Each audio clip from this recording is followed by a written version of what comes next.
عزیزانو دام روجی دی زب تاسو تسویم زما خپل پکې ډېر وار خطای او د بدر په میدان کې د صحابه 313 کسانو د رسول الله صلی الله علیه وسلم هم روجا و جنگم شروع ده کتا سو بدر کتلې یو خور ده او تمام شګي او کانی دي نه ونشتا او نه بوټا شتا او نه څشتا او نه څشتا اوس خو خیر بدر کې خار جوړ دي ایس نشتا د اړ په شکال میاشتا او روجم د صحابه د سردار کونین صلی الله علیه وسلم یو طرف ته د ابو جهل فوج دی بل طرف ته 314 صحابه دي کل ور سره اته توري دي او دوا سونه دي سړی په سر تورم نشتا جنگم ده او روجم ده او پښمنه چې راغله ده نو پښمنی کې یو قجوره په دوه کسه نیمه کړی ده نیمه یو صحابي خوړلې او نیمه بل خوړلې ده او پیروجای نیمه تندې چې ډېر تنکړی دي او بنشتنو د غوا د پوستکی سرمنه ساتلې ده هغه خله کې وجوي باغی هغه لعاب غوندې جوړ کې اتیر کې په دې تنده ماتي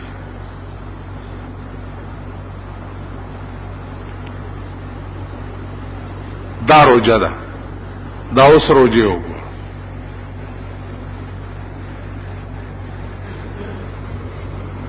پښمنی ته وګوراو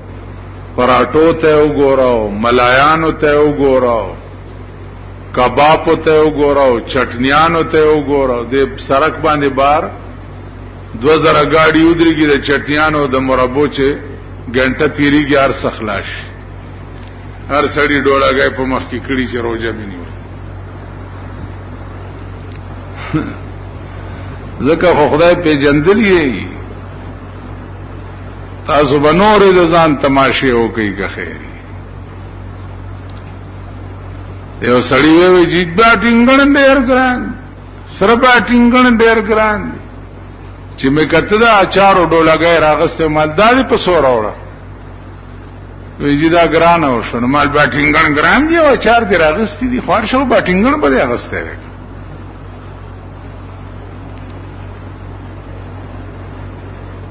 نو د اړ په شکال ګرمي ده او د بدر میدان ده او سردار کونین صلی الله علیه وسلم په خپل پکې ولاړ ده دا د بو حال ده او دا د خوراک حال ده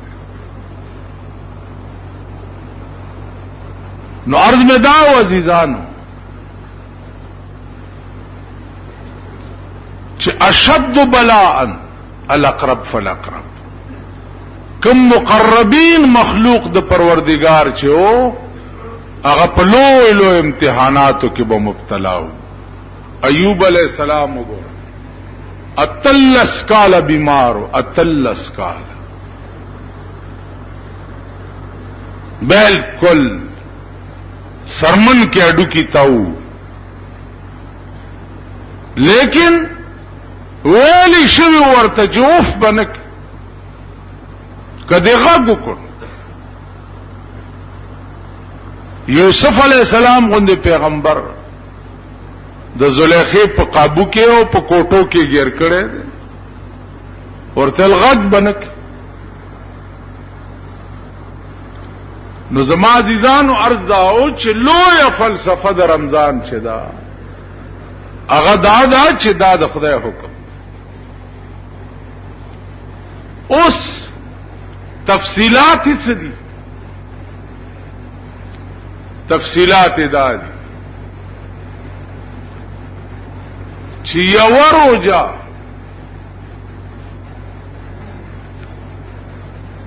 د دې قیمت با چې الله ور کوي. ذکر روزه خو د خدای مزدوری ده کنه. بیت ټیکدار سره مزدوری وکینو ما خام به پاس کو سترګوي چې پیسې راک.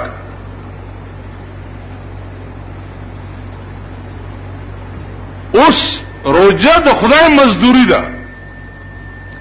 مونږه دې وخت کې ټول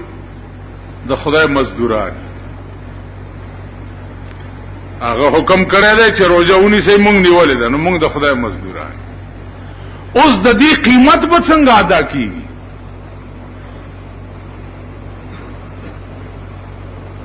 الله به د دې قیمت څنګه ادا کوي د دې روزه؟ حدیث قدسی دی.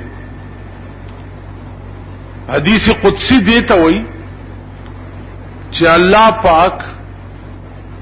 بغیر د واسطې نه رسول الله صلی الله علیه وسلم سره خبرې کړې دي. دې ته څه وایي؟ حدیث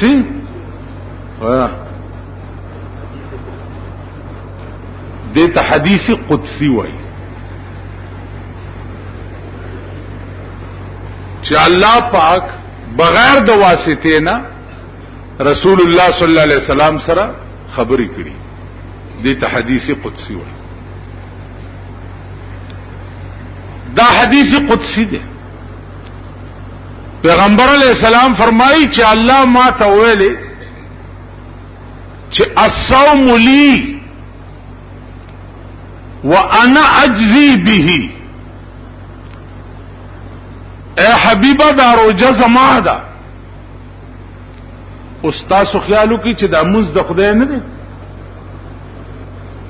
حج د خدای نه ده، زکات د خدای نه ده، کلمه د خدای نه ده. یو عبادت تم الله دا نه وایي چې الصلاة لی یا الزکات لی یا الحج لی. دا نه وایي. الصوم لی روزه زما ده وانا اجزی به. نو روزه زما ده ولی خالی د روزې نسبت خدای ځان ته ولی نه کوي. ولی کوي د دې نور عبادتونو نسبت ځان ته ولی نه کوي. و دې کې راز ده چې واحد عبادت په ټولو عبادتونو کې روزه ده چې دې کې ریاکاری نشي راتله. مونږ کې دیشي چې تدید پاره کې چې خلق راته خسړې وي. حج دې د پاره حج دې کړې دې چې اجي پاوکم در نه جوړ شي کنه. اوس حج وډېرو خلکو اجيان سماجنا لنګاله ګوره اجي دې ګوره اجي دې ګوره اجي دې ګوره اتی دې. ایوړم سړی په سکوالو وای ویل اجي صاحب مړ دې ویل ته هړون دې تا څنګه او پیجندم چې دا اجي دې. ویل دا د بیرحمۍ سوک دا اجي نه بغیر د بل چا نه اجي دې. اج لالار شي کراچۍ کې تازه ګیره کله کې ډغ مولا را روان هیڅ هم بیخ بنیاد بس.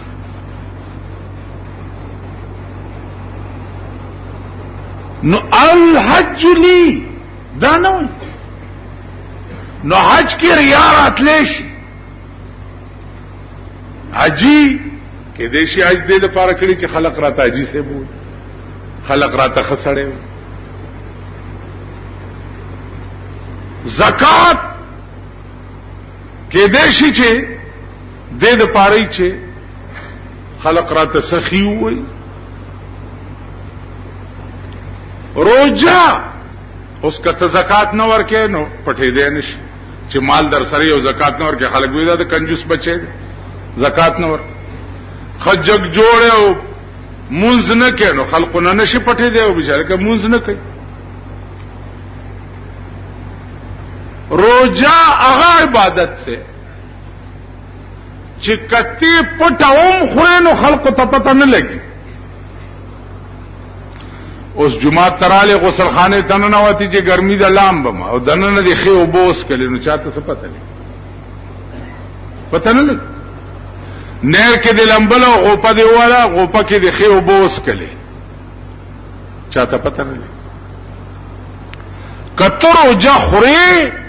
نو پټې دې شي چاته په پتم نه یو روزه به دي خوري سره د دې چې چاته پته نه لګي او بیا هم تا روزه نیولې ده نو معلومیږي دا چې خالص د خدای رضا دی غرض دی خالص د خدای دی یاره نه خوري نو واحد عبادت روزه ده چې پټه خورې شي او بیا هم نه خوري معلومیږي دا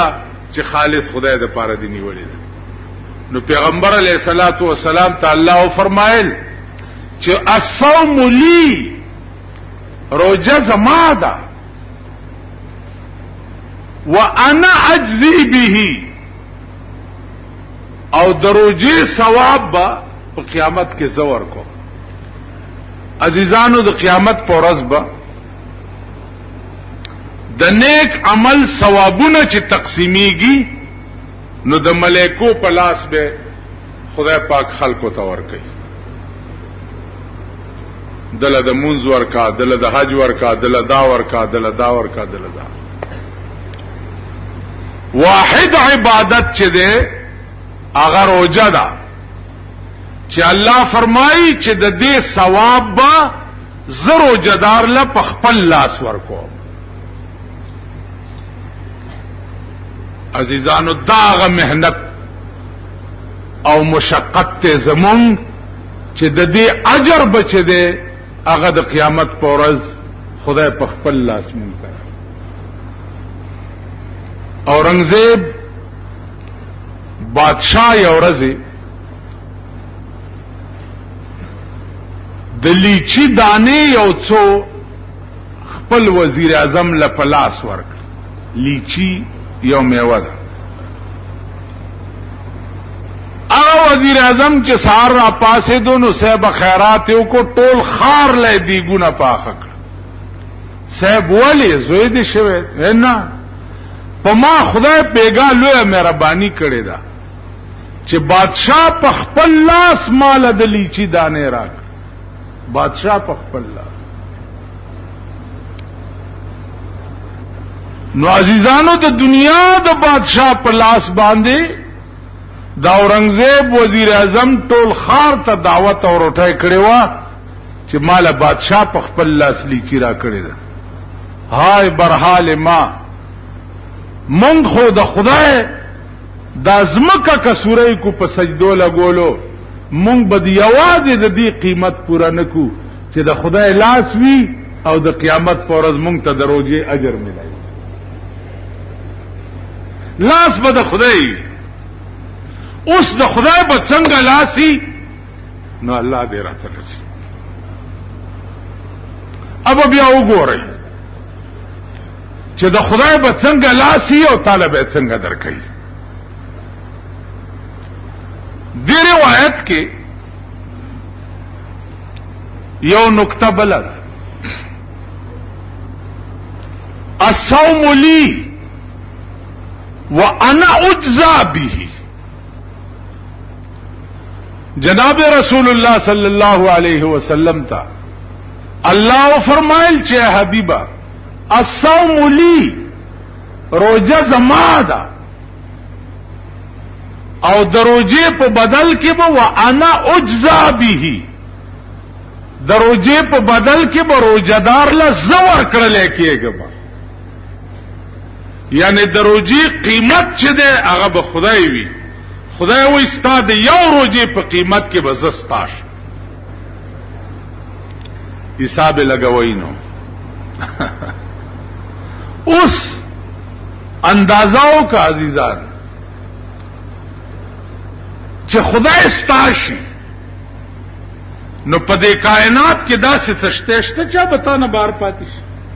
یو خزا ډېر نیکه خزا وا چرتا روزه به ډېری نیوي ما نه تاسو کوی چې دا دروجی قیمت با خدای وی چې زکیګم دی مثال باندې ز پویګم نه. ما ورته وی چې بیبي دا خو آسان خبره ته د چالوري ول د فلانی او مال دستا خاون چې دا د چا زوی دی ویل د فلانی